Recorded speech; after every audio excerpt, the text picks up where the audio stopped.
Il existe un moment dans l'année où le firmament ouvre une brèche céleste d'exactement 11 minutes, pas 10 minutes, pas 12, 11 minutes précises, pendant lesquelles le temps linéaire se courbe, et le monde spirituel devient plus accessible qu'à n'importe quel autre moment. Cette brèche s'ouvre seulement une fois par an, le 11 novembre à 11h11 du matin. Et Padre Pio a passé 40 ans de sa vie à attendre ce moment spécifique. Car il savait quelque chose que très peu de gens savent. Lorsque 3 chiffres 1 s'alignent parfaitement, la Sainte Trinité répond de manière directe et immédiate. Il n'y a pas d'attente. Il n'y a pas de « peut-être ». Pendant 11 minutes, le firmament dit oui. Dans les prochaines minutes, vous allez découvrir pourquoi cette date et cette heure sont si puissantes, que même le Vatican a gardé cette révélation confidentielle pendant des décennies. Vous allez apprendre le protocole exact que Padre Pio enseignait à seulement 3 personnes par an. Et vous allez comprendre pourquoi des familles entières ont changé de destin en seulement 11 minutes de prière concentrée. Mais je dois vous prévenir dès maintenant. Ce que vous allez entendre ne peut pas être traité comme une curiosité spirituelle. C'est une clé. Et les clés, soit elles ouvrent des portes, soit elles rouillent oubliées dans des tiroirs. Le choix vous appartiendra.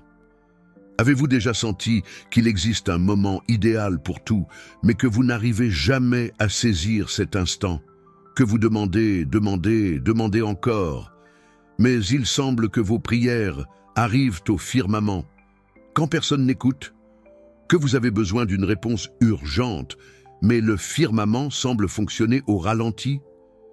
Si vous ressentez cela, ce n'est pas parce que Dieu ne se soucie pas de vous. C'est parce que vous n'avez pas encore appris la différence entre prier tout le temps et prier au moment idéal. Il existe un temps idéal pour planter. Il existe un temps idéal pour récolter. Et il existe un temps idéal pour demander au firmament.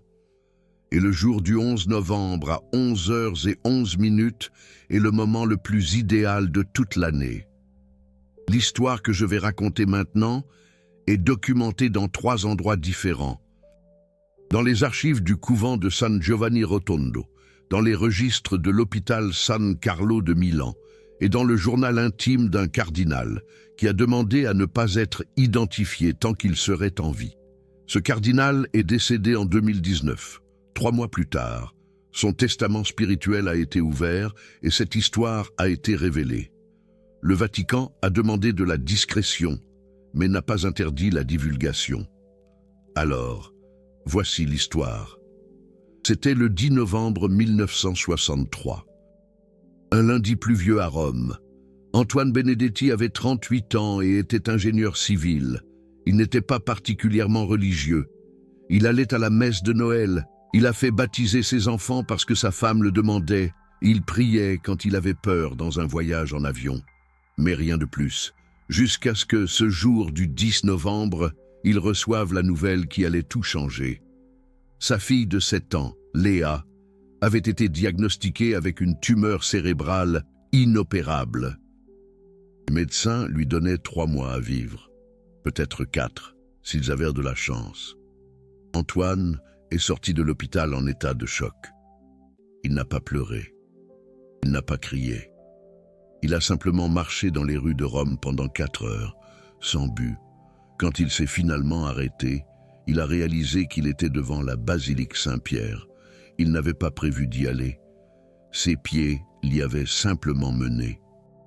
Il est entré dans la basilique vide, s'est assis sur un banc au fond, et pour la première fois en 20 ans, il a pleuré comme un enfant. C'est à ce moment qu'un frère âgé s'est approché. Antoine n'avait même pas réalisé qu'il y avait quelqu'un là. Le frère n'a rien dit. Il s'est simplement assis à côté de lui et a attendu. Après 5 minutes, Antoine a finalement réussi à parler. « Ma fille va mourir, et je ne sais pas quoi faire. » Le frère a respiré profondément et a dit quelque chose qu'Antoine n'oublierait jamais. « Demain, à 11h11, Vous aurez 11 minutes pour changer cela. » Antoine a regardé le frère comme s'il était fou. « Quoi? Comment ça? 11 minutes ?» Le frère a alors expliqué. « J'ai connu Padre Pio. J'ai passé 10 ans au couvent de San Giovanni Rotondo à côté de lui. Et il m'a raconté un secret, que seulement 3 personnes recevaient par an. Le secret du triple 1. Demain, c'est le 11 novembre. À 11h11 du matin, pendant exactement 11 minutes, va s'ouvrir une brèche spirituelle qui ne s'ouvre qu'une fois par an. Si vous savez quoi faire pendant ces 11 minutes, l'impossible devient possible. » Antoine était partagé entre l'espoir et le scepticisme. « Pourquoi devrais-je croire cela ?» Le frère a souri tristement. « Vous n'avez pas besoin de croire. Vous devez obéir. » Padre Pio ne donnait pas cet enseignement à tout le monde. Il attendait toute l'année jusqu'à ce qu'il trouve 3 personnes qui soient véritablement désespérées, des personnes qui n'avaient plus rien à perdre, des personnes qui feraient exactement ce qu'il leur donnait, sans questionner, sans modifier. Êtes-vous l'une de ces personnes? Antoine a senti quelque chose changer à l'intérieur de lui. C'était comme si cette rencontre n'était pas un hasard. « Oui, je le suis. Qu'est-ce que je dois faire ?» Le frère a alors pris un papier et a commencé à écrire des instructions très spécifiques. Pendant qu'il écrivait, il expliquait. Le numéro 1 est le numéro de Dieu le Père. C'est le principe de tout. C'est l'unité absolue. Quand vous avez 3 chiffres, un aligné, vous avez la Sainte Trinité. Père, Fils et Esprit Saint. Jour 11, mois 11, heure 11. 3 fois le numéro 11 et 11. Et ces 2 numéros un ensemble.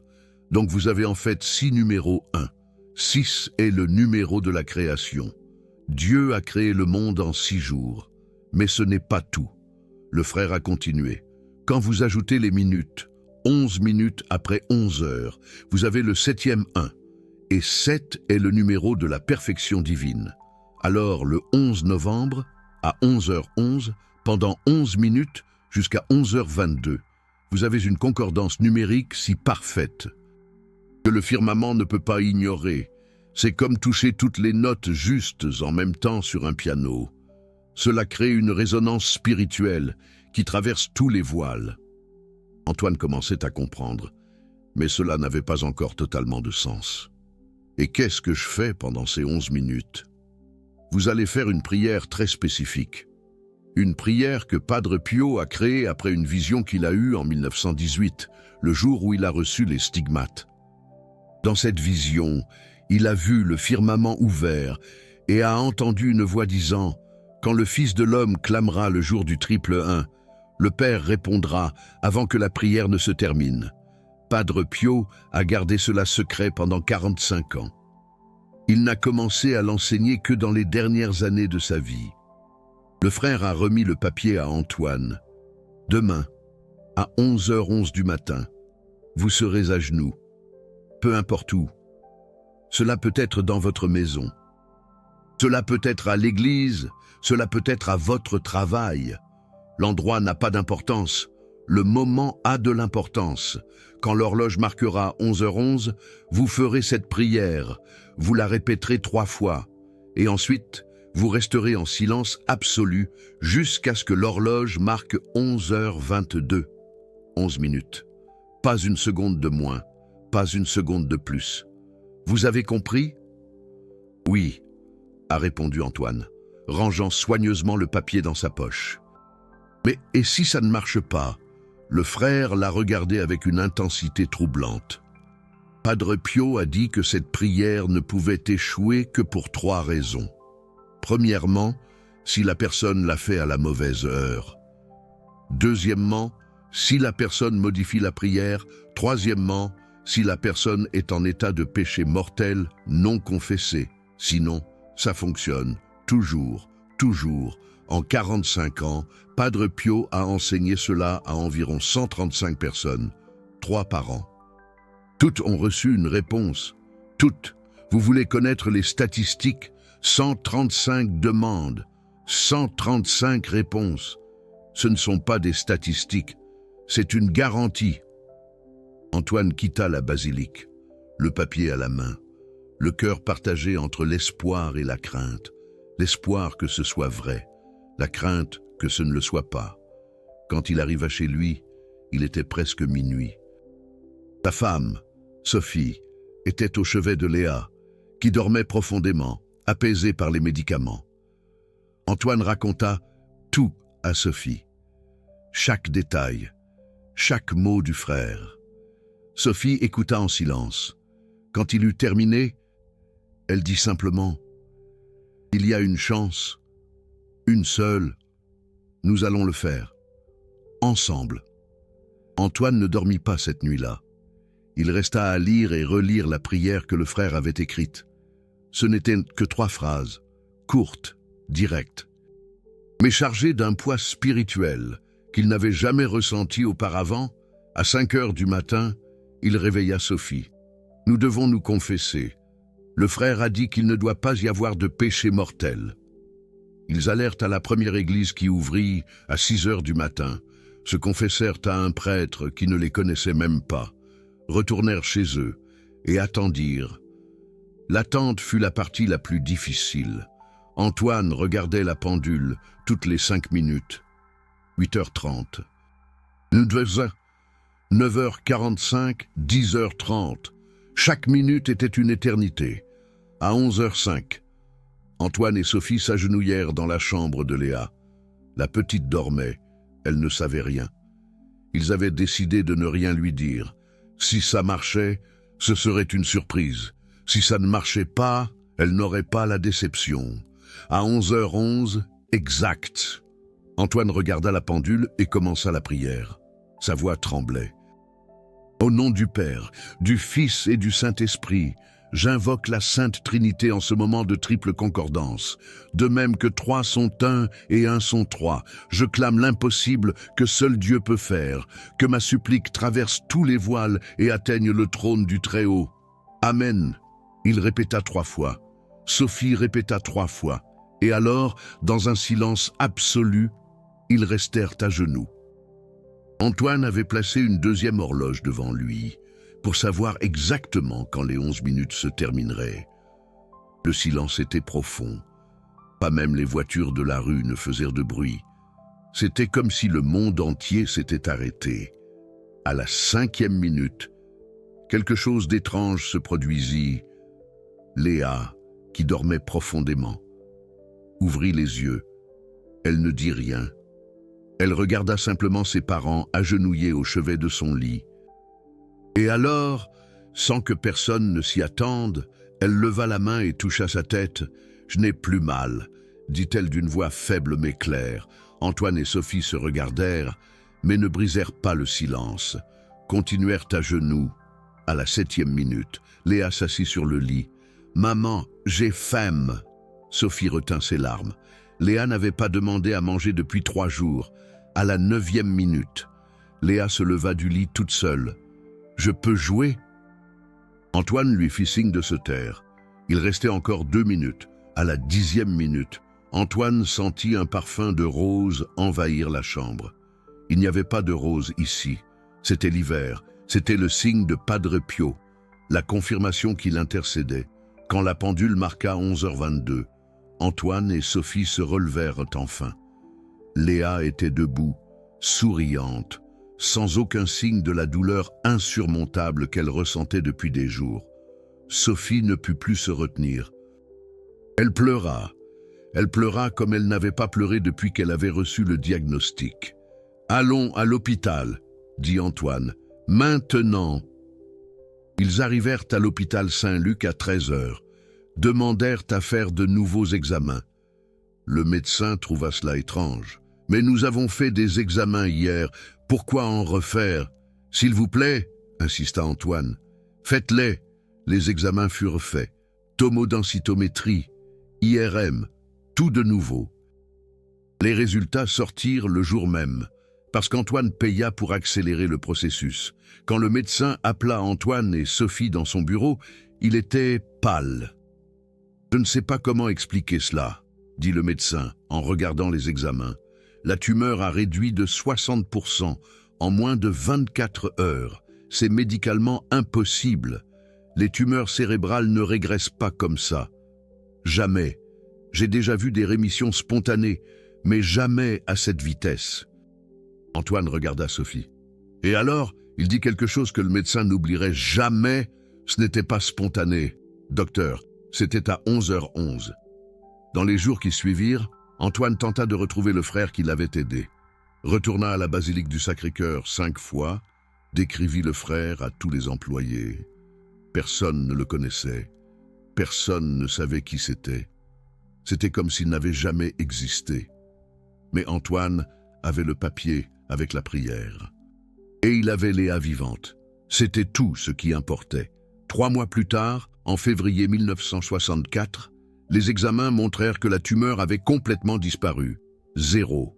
Sans chirurgie, sans chimiothérapie, sans radiothérapie. Seulement 11 minutes de prière. Le bonjour, à la bonne heure. Le médecin écrivit dans le dossier « Rémission complète d'origine inconnue ». Il n'y a pas d'explication médicale. Mais l'histoire ne se termine pas là. Parce que ce qu'Antoine ne savait pas, c'est que ce frère était une pièce d'un puzzle beaucoup plus grande. En novembre 1964, exactement 1 an plus tard, Antoine reçut une lettre. Il n'y avait pas d'expéditeur, seulement un cachet postal de San Giovanni Rotondo. À l'intérieur de la lettre, il y avait une seule phrase écrite à la main. « Maintenant, enseigne à 3 personnes, ni plus, ni moins, exactement 3. » Antoine comprit immédiatement. Il avait été choisi pour continuer la chaîne. Dans les années qui suivirent, il attendait toute l'année jusqu'à ce qu'il trouve 3 personnes qui étaient vraiment désespérées. Des personnes qui avaient épuisé toutes les options. Et il enseignait le protocole du triple 1. Entre 1964 et 1985, Antoine enseigna à 63 personnes, 3 par an, pendant 21 ans. Sur ces 63 personnes, 61 reçurent une réponse le jour même ou la semaine même. Les 2 qui n'en reçurent pas avaient modifié la prière ou l'avaient faite à la mauvaise heure.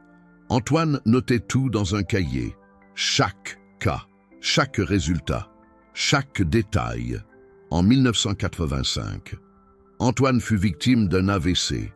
Il resta 6 mois hospitalisé. Il survécut, mais garda des séquelles. Il ne parvenait plus à écrire correctement.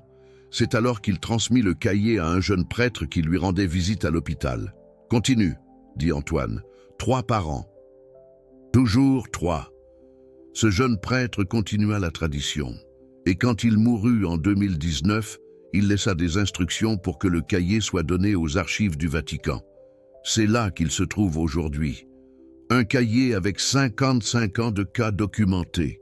Plus de 165 situations impossibles résolues en 11 minutes de prière.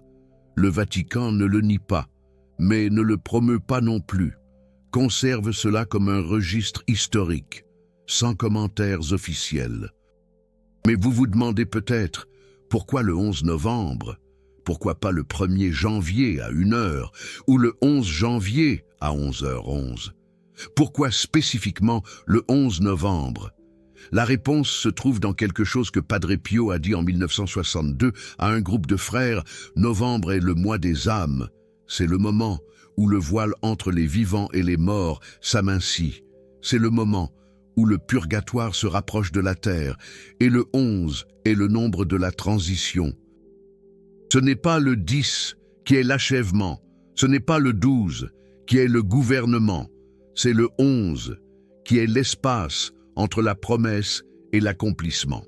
Quand vous priez le 11 novembre à 11h11, vous priez exactement au milieu de cette transition, et c'est dans ce milieu que les miracles se produisent.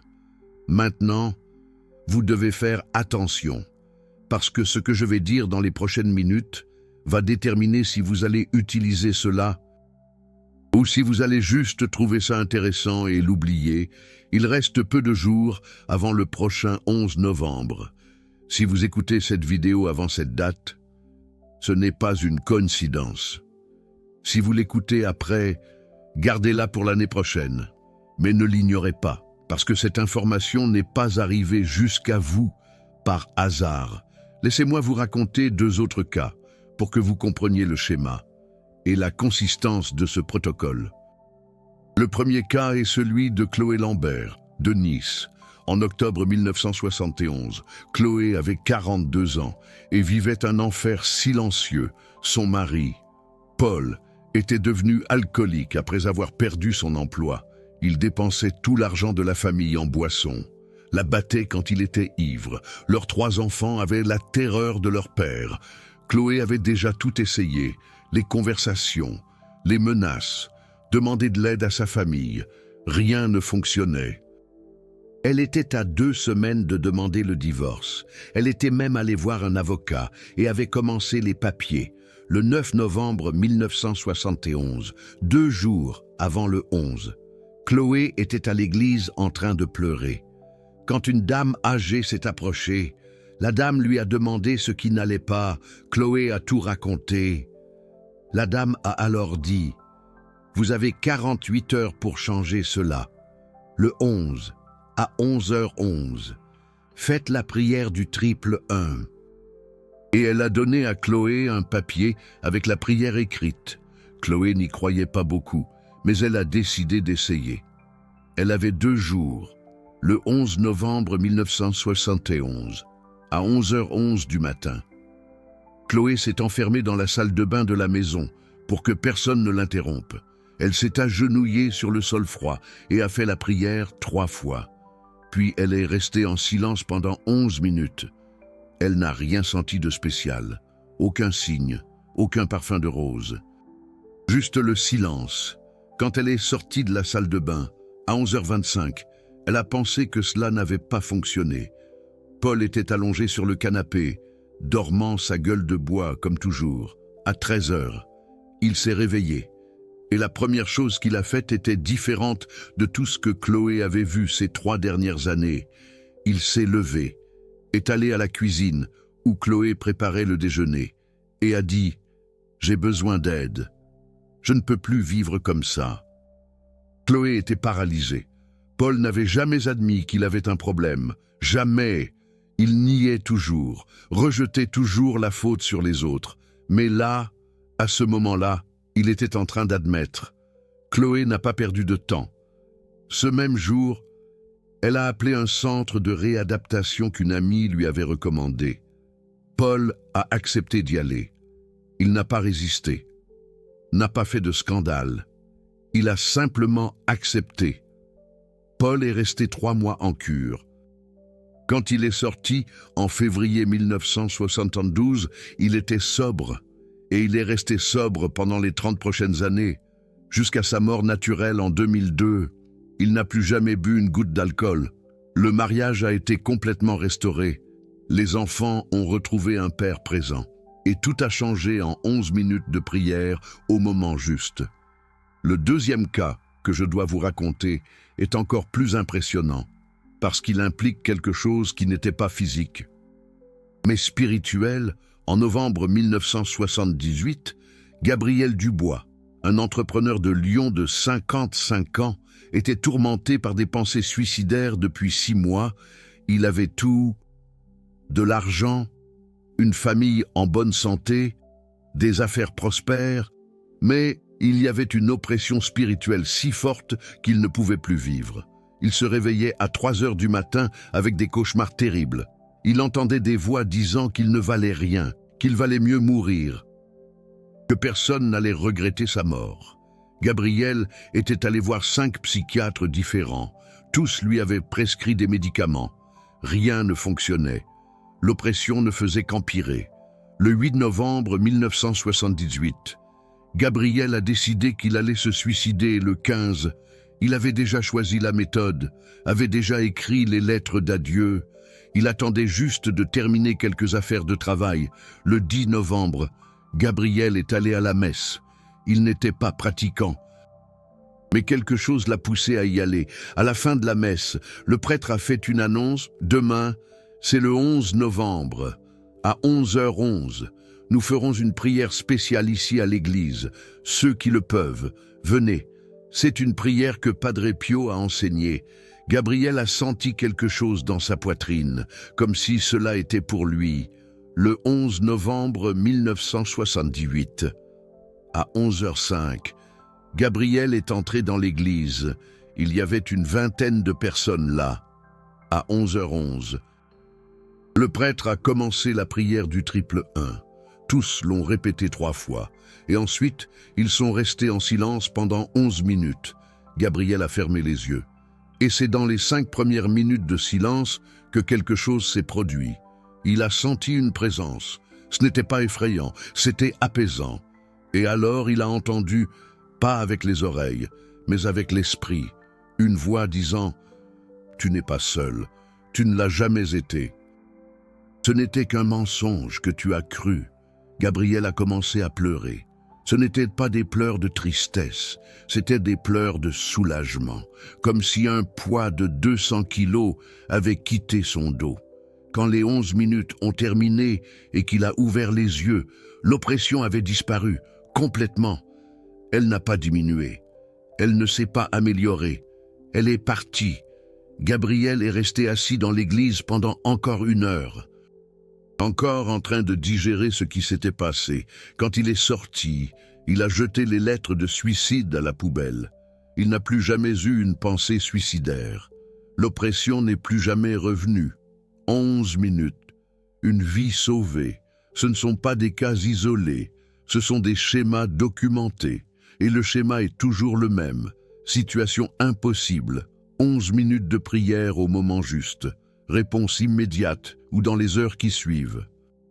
La consistance est ce qui rend cela si puissant.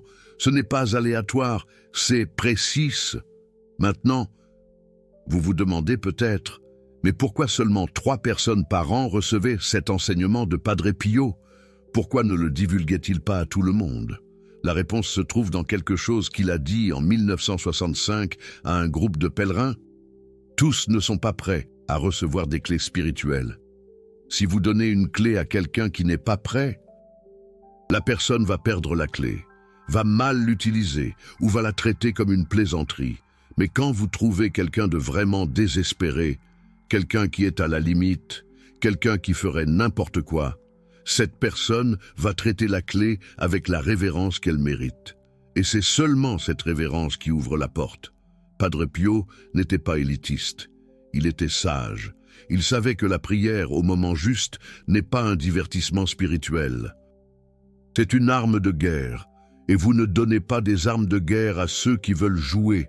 Vous les donnez à ceux qui sont en première ligne, en train de se battre pour leur vie. Et maintenant, je dois vous demander quelque chose avant de révéler le protocole complet. Si cette vidéo est arrivée jusqu'à vous, si vous écoutez ces histoires, si vous sentez quelque chose dans votre poitrine en écoutant, ce n'est pas un accident. Padre Pio disait que lorsque le firmament souhaite se servir de quelqu'un, il prépare d'abord son cœur. Et le fait que vous soyez ici, maintenant, à écouter cela, signifie que votre cœur a été préparé. Ce que vous allez en faire est votre choix. Mais avant de choisir, laissez-moi vous demander une chose. Le Super Thanks juste en dessous n'est pas là pour m'aider financièrement. Il est là pour que vous fassiez partie d'un courant spirituel qui a commencé en 1918. Lorsque Padre Pio a reçu les stigmates et a eu la vision du triple 1, cette révélation a été gardée secrète, transmise de personne à personne, protégée de devenir un simple divertissement. Chaque fois que vous cliquez sur ce cœur doré, vous dites « Je valorise les vérités spirituelles qui coûtent quelque chose. Je ne veux pas seulement du contenu gratuit. Je veux faire partie de la mission. » Parce que chaque centime qui entre sur cette chaîne sert à produire des vidéos comme celle-ci. Des vidéos que l'algorithme cache parce qu'elles sont trop profondes, trop spécifiques, trop catholiques. YouTube préfère les vidéos vagues, motivationnelles, qui plaisent à tout le monde. Mais cette chaîne n'est pas là pour plaire à tout le monde. Elle est là pour sauver ceux qui sont désespérés. Et vous savez combien coûte le fait de sauver une vie? Parfois, cela coûte 11 minutes de prière, Parfois, cela coûte un super thanks qui permet qu'une vidéo de plus soit produite et parvienne à ceux qui en ont besoin. Vous décidez. Maintenant, oui, passons au protocole complet du triple 1. Chaque détail compte. Faites attention. Protocole complet de la prière du triple 1 mystique. Première étape. Marquez le 11 novembre dans votre agenda 1 an à l'avance. Ne vous en souvenez pas à la veille. C'est une date sacrée qui arrive une fois par an. Si vous la manquez, vous devrez attendre 365 jours. Mettez des alarmes. Prévenez votre famille. Bloquez cette journée de tout engagement qui pourrait interférer entre 11h et 12h. Traitez cela comme si c'était la chose la plus importante de l'année, parce que ça l'est. Deuxième étape. Dans les 3 jours précédant le 11 novembre, préparez-vous spirituellement. Si vous avez des péchés non confessés, allez vous confesser. La confession nettoie le canal de communication avec le firmament. Si vous êtes en conflit avec quelqu'un, réconciliez-vous. Si vous devez pardonner, pardonnez. Si vous devez demander pardon, demandez. Ces 3 jours sont une préparation. On n'entre pas dans une salle du trône spirituel avec de la saleté sur les vêtements. On se nettoie avant. Troisième étape, le 11 novembre. Levez-vous tôt et jeûnez jusqu'à midi. Ce n'est pas obligatoire, mais c'est recommandé. Le jeûne aiguise la sensibilité spirituelle. Si vous ne pouvez pas jeûner pour des raisons de santé, ce n'est pas grave. Mais si vous le pouvez, jeûnez. Seulement de l'eau jusqu'à midi. Quatrième étape. À 11h05, positionnez-vous. Cela peut être à l'église, cela peut être à la maison, cela peut être au travail, si vous avez un endroit privé. L'endroit n'a pas d'importance. Le moment importe, si possible. Mettez-vous à genoux. Si vous ne pouvez pas vous agenouiller pour des raisons physiques, asseyez-vous avec révérence. La posture physique importe parce qu'elle exprime la posture spirituelle. Cinquième étape. Ayez une montre ou un téléphone portable avec vous pour marquer les 11 minutes. Réglez l'alarme pour qu'elle sonne à 11h22. Ne vous fiez pas à votre mémoire. N'essayez pas d'estimer. Utilisez une montre. Les 11 minutes doivent être exactes. Sixième étape.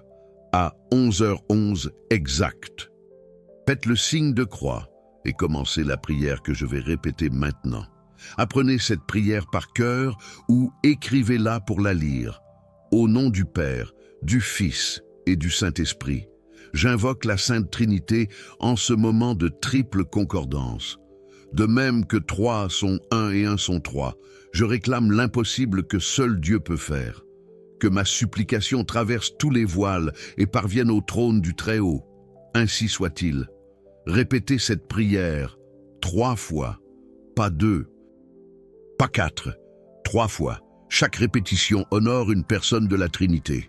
Première fois, Père. Deuxième fois, Fils. Troisième fois, Saint-Esprit. Septième étape. Après les 3 répétitions, présentez votre supplication. Soyez spécifique.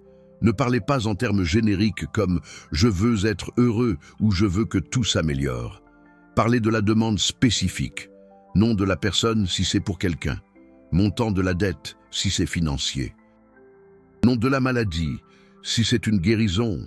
La spécificité est le langage que le firmament comprend. Le générique est le langage du doute. Huitième étape. Après avoir présenté la supplication, entrez dans un silence absolu jusqu'à ce que l'alarme sonne à 11h22. Ne répétez pas la demande. Ne négociez pas avec Dieu. Vous avez déjà demandé. Maintenant, restez en silence. Le silence est l'endroit où Dieu travaille. Ces 11 minutes de silence sont les plus importantes. C'est là que la prière que vous avez faite se déplace du monde physique vers le monde spirituel et se présente devant le trône. Neuvième étape. Lorsque l'alarme sonne à 11h22, faites à nouveau le signe de croix et dites simplement « Que ta volonté soit faite, non la mienne. Ainsi soit-il. » Levez-vous et ne vérifiez pas si cela a fonctionné. N'observez pas de manière obsessionnelle. Allez vivre votre journée. la réponse viendra au temps de Dieu. Parfois, c'est le même jour. Parfois, c'est dans 3 jours. Parfois, c'est dans 1 semaine. Mais elle vient toujours. 3 alertes critiques que vous devez connaître. Alerte 1. Si vous le faites à la mauvaise heure, cela ne fonctionne pas. Il ne sert à rien de le faire à 11h05 parce que vous êtes pressé. Il ne sert à rien de le faire à 11h15 parce que vous êtes en retard. C'est 11h11 jusqu'à 11h22. 11 minutes. Exact. Si vous manquez l'heure, attendez l'année prochaine. Il n'y a pas de truc. Il n'y a pas de seconde chance la même année. C'est 1 fois par an. Traitez cela avec sérieux. Alerte 2. Ne modifiez pas la prière. Je sais que les gens aiment ajouter des choses. Mettre leur touche personnelle. Ne faites pas cela. La prière fonctionne parce qu'elle a une structure spirituelle précise. Chaque mot a été choisi par Padre Pio après des années de révélation. Si vous modifiez, vous brisez la structure. Utilisez-la exactement comme elle est. Alerte 3. La réponse peut ne pas venir de la façon dont vous l'attendez. Antoine a demandé la guérison de sa fille. Sa fille a été guérie. Léa a demandé la transformation de son mari. Son mari a été transformé. Paul a demandé la libération de l'oppression. Il a été libéré. Mais ce n'est pas toujours aussi direct. Parfois, Dieu répond en ouvrant une porte que vous n'aviez pas vue. Parfois, il répond en supprimant une personne toxique de votre vie. Parfois, il répond en vous donnant la paix pour accepter ce qui ne peut être changé. Faites confiance. La réponse vient toujours, mais elle vient à la manière de Dieu, pas à votre manière. Maintenant, l'application pratique pour vous. Si nous sommes en octobre ou début novembre, vous avez le temps de vous préparer. Allez vous confesser cette semaine. Marquez-le dans votre agenda. Dites à votre famille que vous aurez besoin de 11 minutes sans interruption le 11 novembre entre 11h11 et 11h22. Apprenez la prière par cœur. Préparez votre cœur. Si nous sommes après le 11 novembre, ne vous découragez pas. Marquez-le dans votre agenda pour l'année prochaine. Et pendant ce temps, utilisez ce temps pour vivre une vie sacramentelle active, confession régulière, messe le dimanche, prière quotidienne. Parce que la prière du triple 1 est puissante. Mais elle ne remplace pas une vie spirituelle constante. C'est le point culminant, pas la base. Et voici quelque chose que peu de gens savent, mais qui est dans les registres d'Antoine. Si vous faites la prière du triple 1 3 années de suite, le 11 novembre à 11h11 pendant 3 années consécutives, vous créez une protection spirituelle permanente sur votre famille. Ce n'est pas seulement la demande spécifique, c'est un bouclier. Antoine l'a fait pendant 21 ans. Il avait une demande différente chaque année, mais le bouclier cumulatif a protégé sa famille contre les attaques spirituelles, les accidents, les maladies graves. 3 ans pour l'activer. Après cela, chaque année ajoute des couches de protection. Léa, la fille d'Antoine, celle qui a été guérie de la tumeur en 1963, est vivante jusqu'à aujourd'hui. Elle a 68 ans en 2024.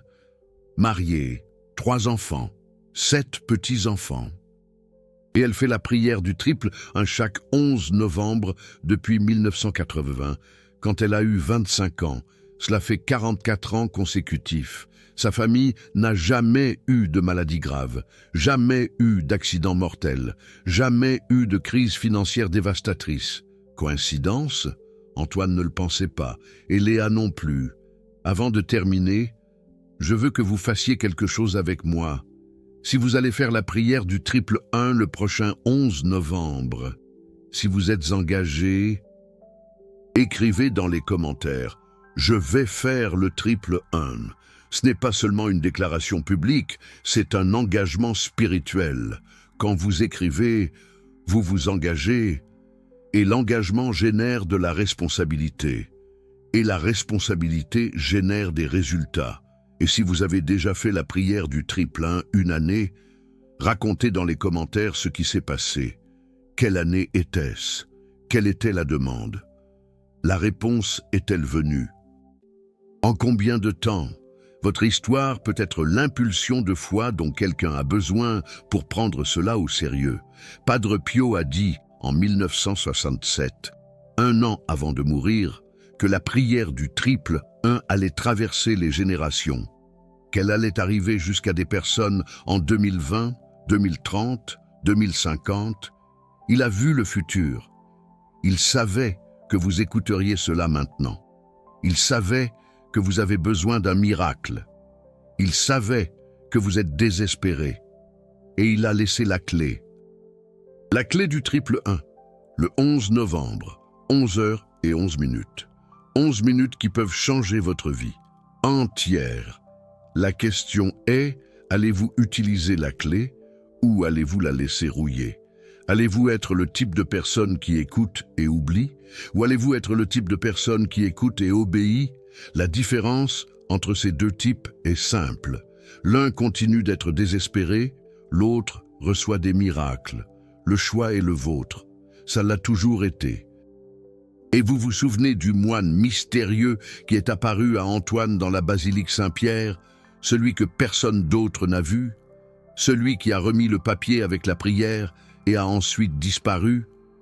Antoine a passé des années à essayer de découvrir qui il était.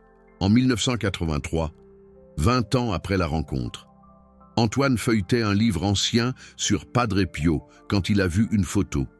C'était le moine, exactement lui.